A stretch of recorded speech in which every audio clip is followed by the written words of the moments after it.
ప్రయాణికులకు మెరుగైన సేవలు అందించేందుకు ఆర్టీసీ ప్రయత్నాలు చేస్తోంది. ఇందులో భాగంగా 80 కొత్త బస్సులను రేపు ప్రారంభించనుంది. హైదరాబాద్ ఎన్టీఆర్ మార్గ్లోని అంబేద్కర్ విగ్రహం దగ్గర ఉదయం 10 గంటలకు రవాణా శాఖ మంత్రి పొన్నం ప్రభాకర్ బస్సులను లాంచ్ చేయనున్నారు. వీటిల్లో 30 express, 30 Rajdhani AC, 20 luxury sleeper cum seater బస్సులున్నాయి.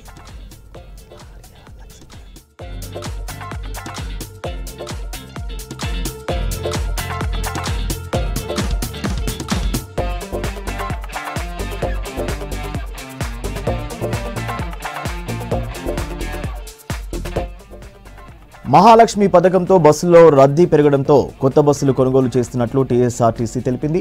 ఈ ఆర్థిక సంవత్సరానికి 400 కోట్ల వ్యయంతో 1050 అత్యాధునిక డీజిల్ బస్సులను కొనుగోలు చేయనుంది ఆర్టీసీ. వీటిలో 400 ఎక్స్ప్రెస్ బస్సులు, 512 పల్లె వెలుగు బస్సులున్నాయి.